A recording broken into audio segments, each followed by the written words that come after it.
वास्तविकता। एक बूढ़ी माता मंदिर के सामने भीख मांगती थी। एक संत ने पूछा, आपका बेटा लायक है, फिर यहाँ क्यों? बूढ़ी माता बोली, बाबा मेरे पति का देहांत हो गया है। मेरा पुत्र परदेश नौकरी के लिए चला गया। जाते समय मेरे खर्चे के लिए कुछ रुपए देकर चला गया था, वे खर्च हो गए, इसलिए भीख मांग रही हूँ। संत ने पूछा, क्या तेरा बेटा तुझे कुछ नहीं भेजता? बूढ़ी माता बोली, मेरा बेटा हर महीने एक रंग बिरंगा कागज भेजता है, जिसे मैं दीवार पर चिपका देती हूँ। संत ने उसके घर जाकर देखा कि दीवार पर 60 बैंक ड्राफ्ट चिपका कर रखे थे। प्रत्येक ड्राफ्ट 50,000 राशि का था। पढ़ी लिखी न होने के कारण वह नहीं जानती थी कि उसके पास कितनी संपत्ति है। संत ने उसे ड्राफ्ट का मूल समझाया।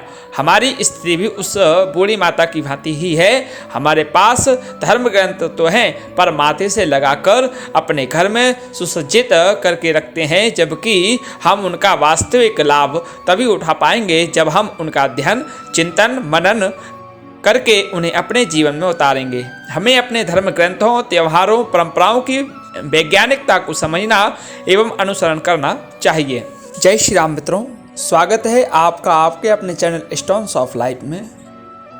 आज हम जानेंगे भगवान सूर्य रथ के 7 घोड़े से जुड़े विज्ञान। हिंदू धर्म में देवी देवताओं तथा उनसे जुड़ी कहानियां का इतिहास काफी बड़ा है, या यूं कहें कि कभी न खत्म होने वाला। यह इतिहास आज विश्व में अपनी एक अलग ही पहचान बनाए हुए है।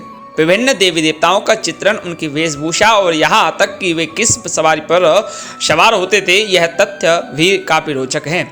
हिंदू धर्म में विघ्नहर्ता गणेश जी की सवारी काफी प्यारी मानी जाती है। गणेश जी एक मूषक यानी कि चूहे पर सवार होते हैं, जिसे देखकर हर कोई अचंभित होता है कि कैसे महज एक चूहा उनका वजन संभालता है। गणेश जी के बाद यदि किसी देवी या देवता की सवारी सबसे ज्यादा प्रसिद्ध है तो वे हैं सूर्य भगवान। सूर्य भगवान 7 घोड़ों द्वारा चलाए जा रहे रथ पर सवार होते हैं। सूर्य भगवान, जिन्हें आदित्य, भानु और रवि भी कहा जाता है, वे 7 विशाल एवं मजबूत घोड़ों पर सवार होते हैं।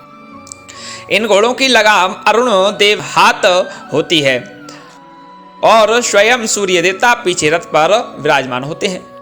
लेकिन सूर्य देव द्वारा 7 ही घोड़ों की सवारी क्यों की जाती है? क्या इस 7 संख्या का कोई अहम कारण है, या फिर यह ब्रह्मांड, मनुष्य या सृष्टि से जुड़ी कोई खास बात बताती है? इस प्रश्न का उत्तर पौराणिक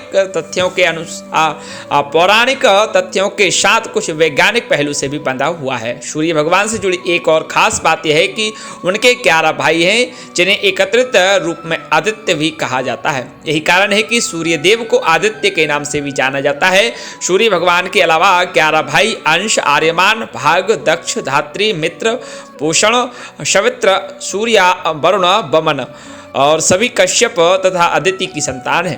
पौराणिक इतिहास के अनुसार कश्यप तथा अदिति की 8-9 संतानें बताई जाती हैं, लेकिन बाद में यह संख्या 12 बताई गई। इन 12 संतानों की एक बात खास है, और वो है कि सूर्य देव तथा उनके भाई मिलकर वर्ष के 12 माह के समान हैं, यानी कि यह सभी भाई वर्ष के 12 महीनों को दर्शाते हैं।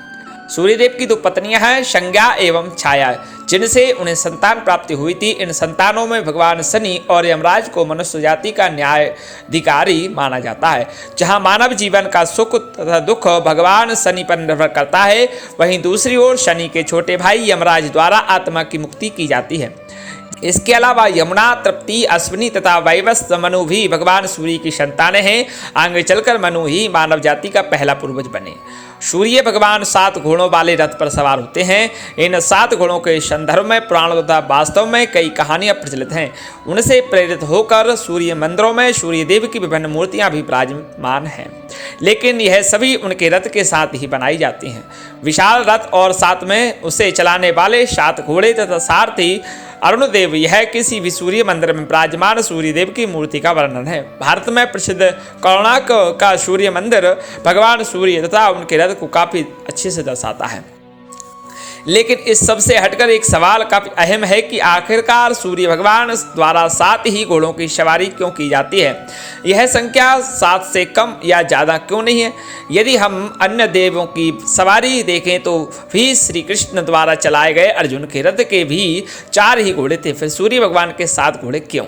क्या इन 7 घोड़ों का इतिहास और ऐसा क्या है इस 7 संख्या में खास जो सूर्य देव द्वारा इसका ही चुनाव किया गया?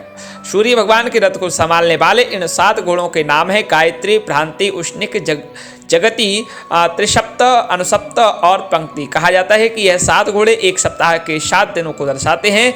यह तो महज एक मान्यता है जो वर्षों से सूर्यदेव के 7 घोड़ों के संदर्भ में प्रचलित है, लेकिन क्या इसके अलावा भी कोई कारण है जो सूर्यदेव के इन 7 घोड़ों की तस्वीर और भी साफ करता है? पौराणिक दिशा से विपरीत जाकर यदि साधारण तौर पर देखा जाए तो यह 7 घोड़े एक रोशनी को भी दर्शाते हैं, एक ऐसी रोशनी जो स्वयं सूर्य देवता यानी कि सूर्य से ही उत्पन्न होती है। यह तो सभी जानते हैं कि सूर्य के प्रकाश में 7 विभिन्न रंग की रोशनी पाई जाती है जो इंद्रधनुष का निर्माण करती है। यह रोशनी एक धुर से निकल कर फैलती हुई पूरे आकाश में 7 रंगों का भव्य इंद्रधनुष बनाती है, जिसे देखने का आनंद दुनिया में सबसे बड़ा है। सूर्य भगवान के 7 घोड़ों को भी इंद्रधनुष के इन्हीं 7 रंगों से जोड़ा जाता है। ऐसा इसलिए क्योंकि यदि हम इन घोड़ों को ध्यान से देखें तो प्रत्येक घोड़े का रंग भिन्न तथा वह एक दूसरे से मेल नहीं खाता है। केवल यही कारण नहीं है बल्कि एक और कारण है जो यह बताता है कि सूर्य भगवान के रथ को चलाने वाले 7 घोड़े स्वयं सूरज की रोशनी का ही प्रतीक है। यदि आप किसी मंदिर या पौराणिक गाथा को दर्शाती किसी तस्वीर को देखेंगे तो उनको एक अंतर दिखाई देगा। कई बार सूर्य भगवान के रथ के साथ बनाई गई तस्वीर या मूर्ति में 7 अलग अलग घोड़े बनाए जाते हैं, ठीक वैसे ही जैसा पौराणिक कहानियों में बताया जाता है, लेकिन कई बार मूर्तियां इससे थोड़ी अलग भी बनाई जाती हैं। कई बार सूर्य भगवान की मूर्ति में रथ के साथ केवल एक घोड़े पर 7 सिर बनाकर मूर्ति बनाई जाती है। इसका मतलब है कि केवल एक शरीर से ही 7 अलग अलग घोड़ों की उत्पत्ति होती है। ठीक उसी प्रकार से जैसे सूरज की रोशनी से 7 अलग रंगों की रोशनी निकलती है।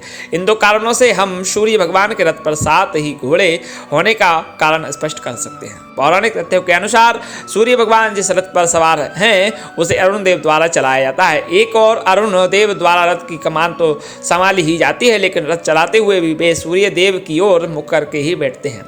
रथ के नीचे केवल एक ही पहिया लगा है जिसमें 12 तिल्लियां लगी हुई हैं। यह काफी आश्चर्यजनक है कि एक बड़े रथ को चलाने के लिए केवल एक ही पहिया मौजूद है, लेकिन इसे हम भगवान सूर्य का चमत्कार ही कह सकते हैं। कहा जाता है रथ में केवल एक ही पहिया होने का भी एक कारण है। यह अकेला पहिया 1 वर्ष को दर्शाता है और उसकी 12 तिल्लियां 1 वर्ष के 12 महीनों का वर्णन करती हैं। एक पौराणिक उल्लेख के अनुसार सूर्य भगवान के रथ के समस्त 60,000 विलखल्या जाति के लोग, जिनका आकार केवल मनुष्य के हाथ के अंगूठे जितना ही है, वे सूर्य भगवान को प्रसन्न करने के लिए उनकी पूजा करते हैं।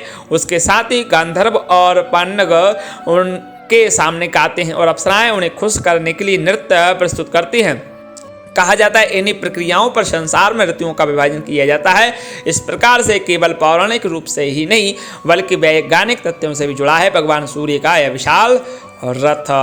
अगर जानकारी आपको अच्छी लगी हो तो हमारे वीडियो को लाइक और शेयर जरूर करें और हमारे चैनल को सब्सक्राइब करना ना भूलें। आपके मन में जो भी विचार हैं, जो भी प्रश्न हैं, वह कमेंट बॉक्स के जरिए हमसे कह सकते हैं।